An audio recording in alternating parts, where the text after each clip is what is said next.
Spoiler alert. The following will contain spoilers for Loki. What's up, everybody? It's me, E-Man from E-Man's Movie Reviews, and we have episode 3 of the Loki series on Disney+. And you know what? A lot of people are kind of mixed on this, right? I mean, this episode did take kind of a little bit of a dip in terms of the level of excitement, maybe even some action compared to other Disney shows or even just this series so far. But hey, we did get more insight into both of these Lokis, and we got a very interesting reveal about the TVA. So let's break everything down and get right into it. We open up with Lady Loki having margaritas with the TVA agent C20. She probes the agent for information about the timekeepers, and we find out that this is all moments right before the TVA enter the superstore, and this was all just part of her enchantment.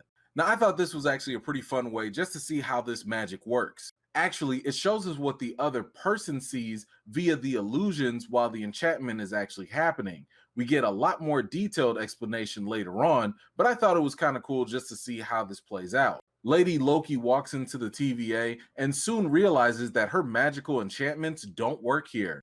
She then begins to fight her way through the TVA guards.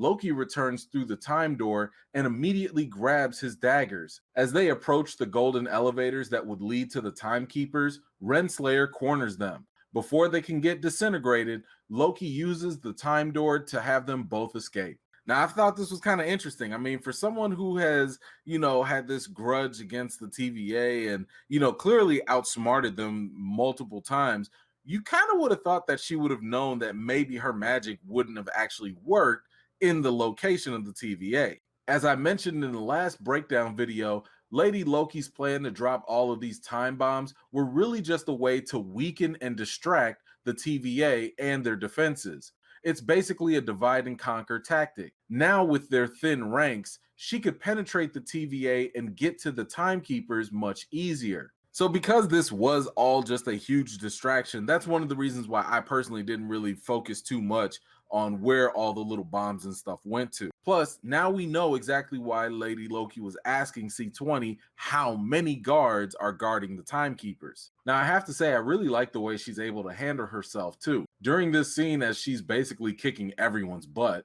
I think we're beginning to see the difference between her and Loki. Now, Loki will typically use his head, while she will plainly just choose violence. Loki mentioned that she lacked vision, and that was pretty apparent in the fact that she just tried to storm the TVA without a thorough plan. And again, the difference between these two is really interesting because if you can just imagine the brains on Loki with the brawn of Lady Loki, they're going to make a pretty dangerous combination if they really come together, especially for the TVA. The two variants get away and start fighting for the temp pad, which should allow for them to open up another time door. The device has now run out of energy and won't work. Loki uses his magic to hide the temp pad in the meantime. They soon discover that they are on the moon called Lamentus 1 in the year 2077, a moon that is destined to be destroyed during this apocalyptic event.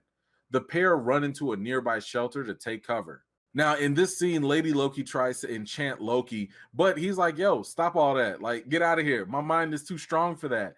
And it's pretty cool because what this illustrates is that there are levels to this magical game. You can't just like enchant anybody. Like, some people are going to be more resistant than others. We also see Lady Loki talking about how all her plans were ruined and that they were years in the making. And I don't know, but it really does seem like the TVA did her real bogus at some point to get her this pissed off.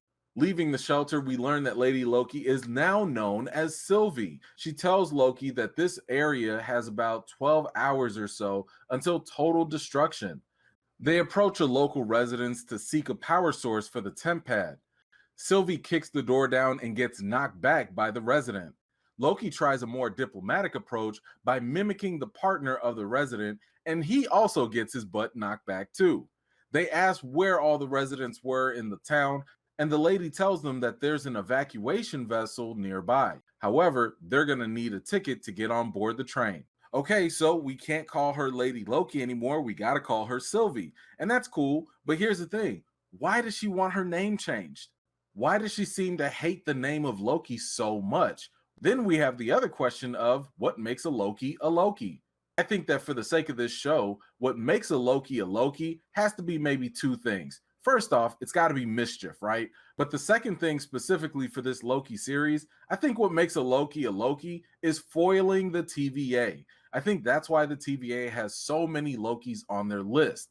Like, that is what makes a Loki in the multiverse sense, because they always get in the way of the TVA, or they always figure out whatever the TVA is doing. But I think the other point of the question being asked, what makes a Loki, is really to also have us, the audience, understand that even if you have a variant out there, the variant is not going to be regulated to always being the same as the other variant. You're going to have a variant that might be always happy or one that's always sad.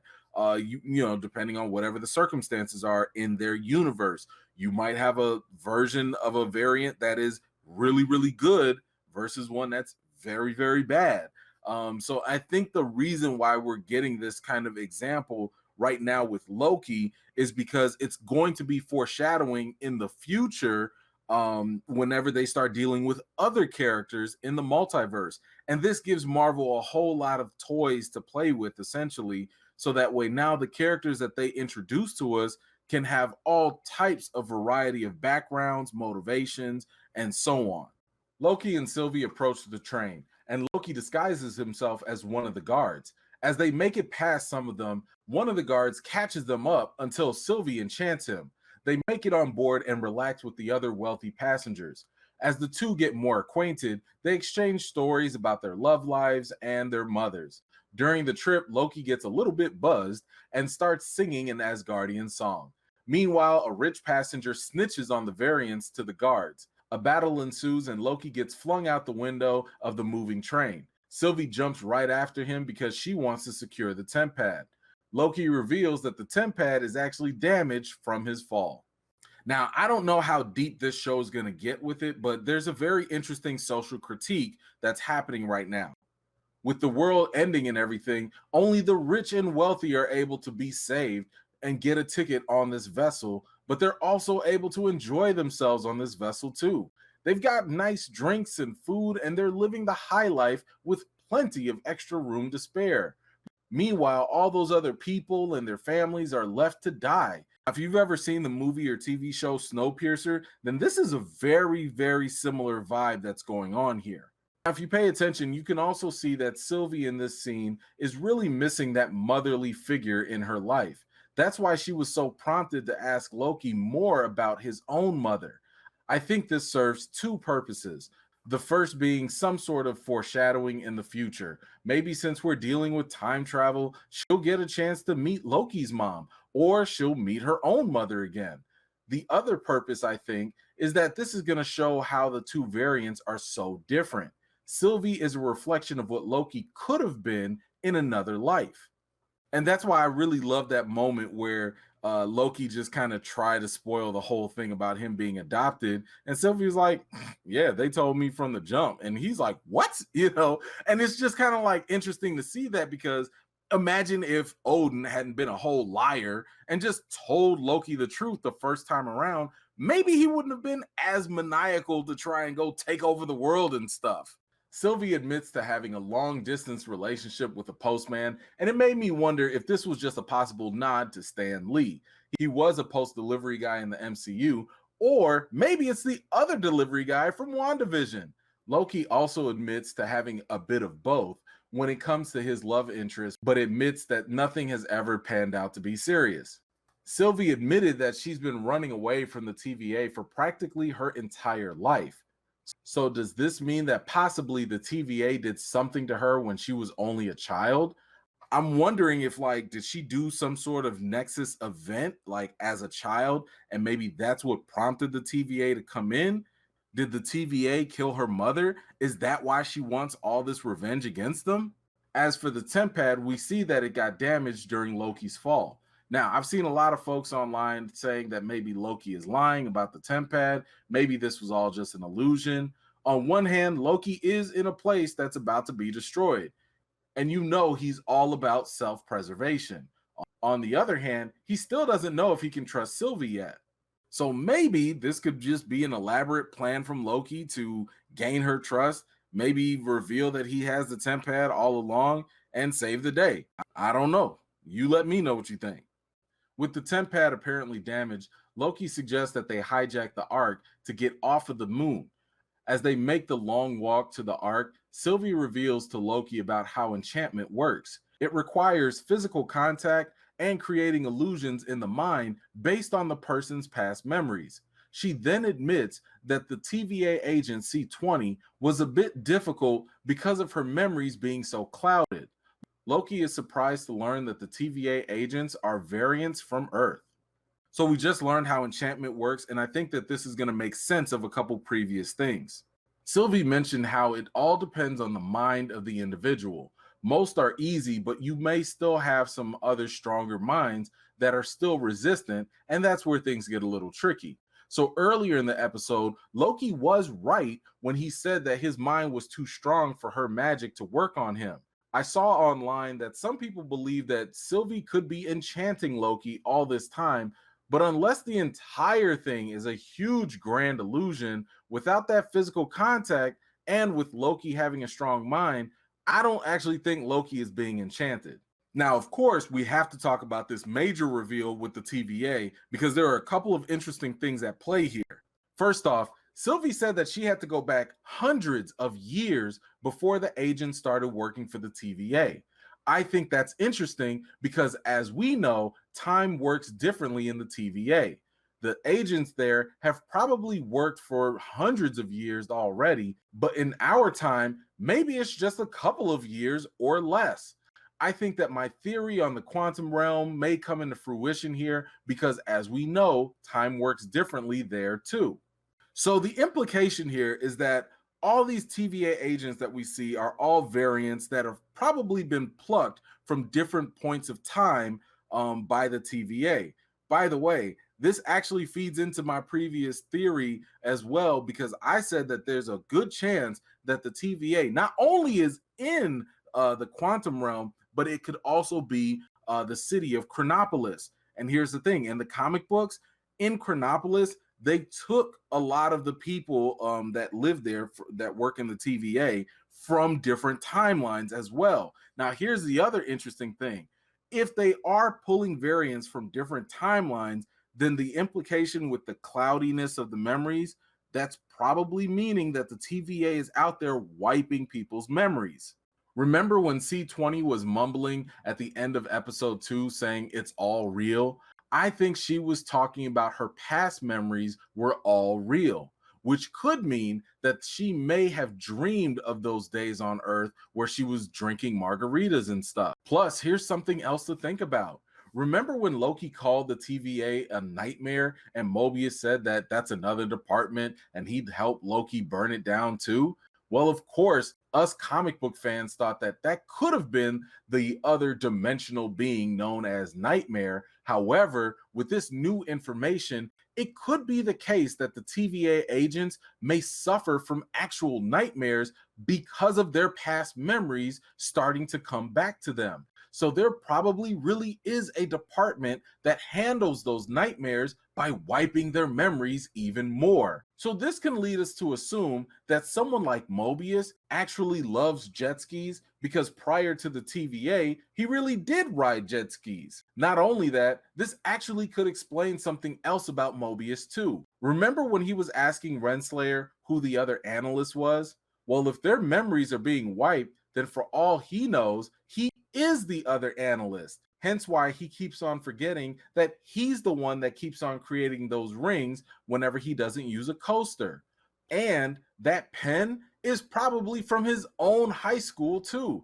He just happened to forget. And if all that is true, then this is going to lead to yet another piece of information, and that is Renslayer is in on all of this. She knows that their minds are being wiped. She's the only one who speaks to the timekeepers, which I think is all a facade, by the way. I've said I believe that the timekeepers is actually one person. As a matter of fact, I think it's a variant of Kang the Conqueror. But recall, Renslayer kept telling Mobius that he was the one that was constantly creating those rings with his cup. She obviously has to hide the fact that Mobius is the other analyst too. But this makes us look at what she's told Mobius in the past a little differently. Remember, she told him that he has a thing for saving or helping broken things. What if it's Mobius that's always finding these variant Lokis? What if he's always thinking it's a great idea to use a variant Loki to help in his cases?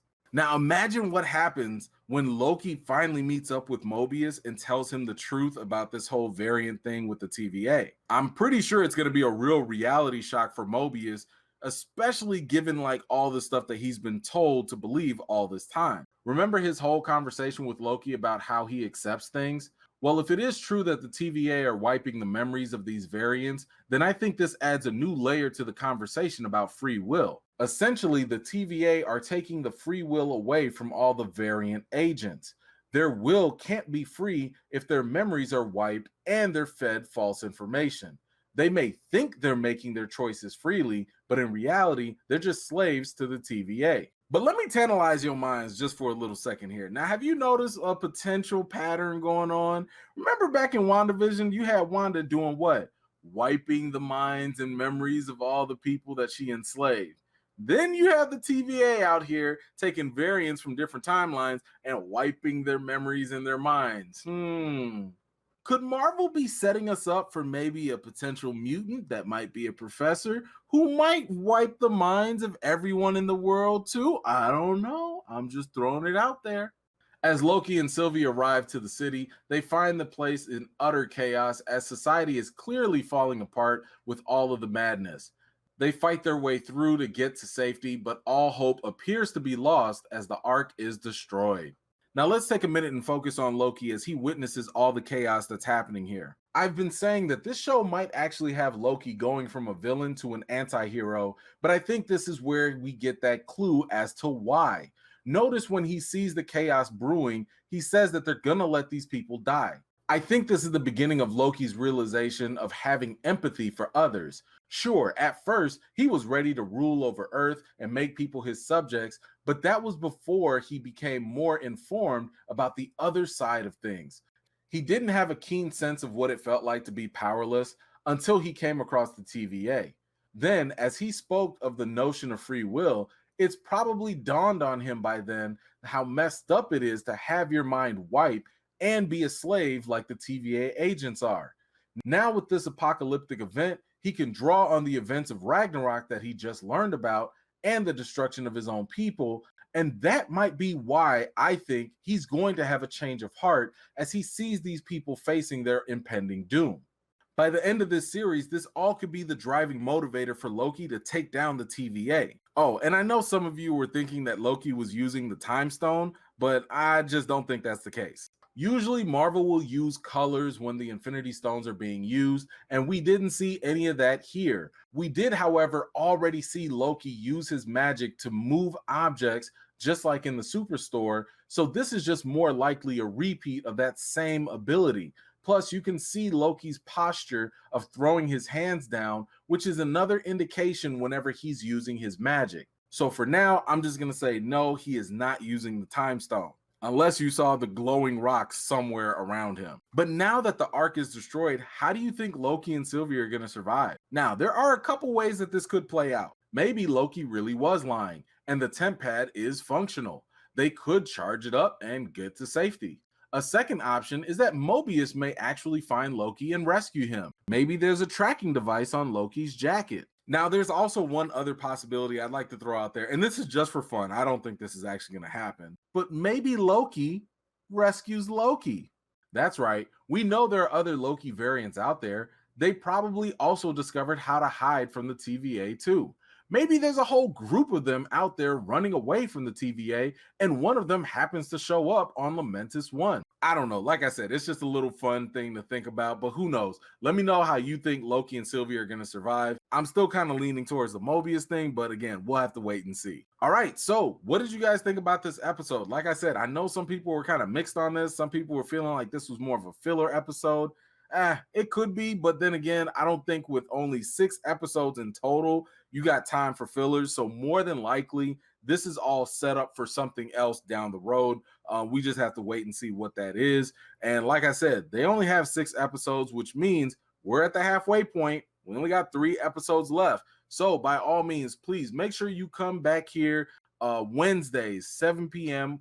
Central Standard Time or 8 p.m. Eastern Time when we do the live chat reaction after every episode of Loki. It's always a good time. You do not want to miss it. And even if you do miss it, go watch the replay. The replays are just as fun as well. If you're new here, check out some of my other videos. And if you like what you see, feel free to subscribe, hit that like button, and hit that bell so that you don't miss out the next time I drop a video. Thank you so much for taking the time to watch my video. I really do appreciate it. In the meantime, I've got more videos and reviews to do for you all. And until next time, I'll see you all later.